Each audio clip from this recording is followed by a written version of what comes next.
Choosing leaders or rulers by voting is something that has become common during the last 50 years or so. Some of the Rajas we read about in Chapter 5 were probably chosen by the Jana, the people. But, around 3,000 years ago, we find some changes taking place in the ways in which Rajas were chosen. Some men now became recognized as Rajas by performing very big sacrifices. The Ashvamedha or horse sacrifice was one such ritual. A horse was let loose to wander freely and it was guarded by the Raja's men. If the horse wandered into the kingdoms of other Rajas and they stopped it, they had to fight. If they allowed the horse to pass, it meant that they accepted that the Raja who wanted to perform the sacrifice was stronger than them. These Rajas were then invited to the sacrifice, which was performed by specially trained priests, who were rewarded with gifts. The Rajas who performed these big sacrifices were now recognized as being Rajas of Janpadas rather than Janas.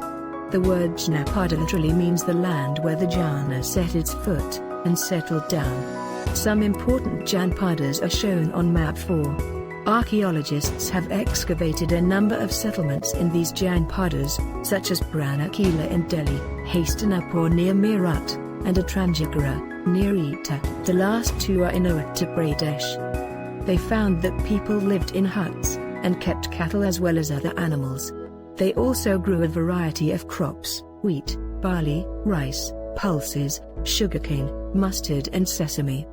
About 2,500 years ago, some Janpadas became more important than others, and were known as Mahajanpadas. Some of these are shown on map 4. Most Mahajanpadas had a capital city, many of these were fortified.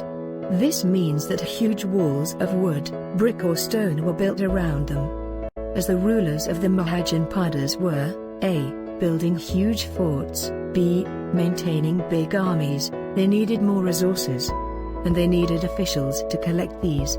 So, instead of depending on occasional gifts brought by people, as in the case of the Raj of the Janpadas, they started collecting regular taxes.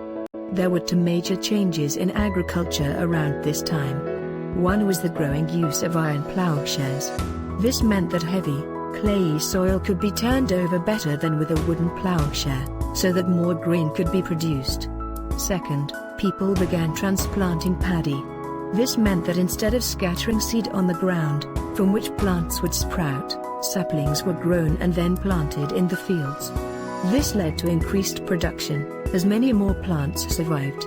While Magadha became a powerful kingdom, Vajji, with its capital at Vaishali, Bihar, was under a different form of government, known as Gana or Sangha.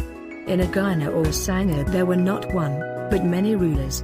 Sometimes, even when thousands of men ruled together, each one was known as a Raja. These Rajas performed rituals together.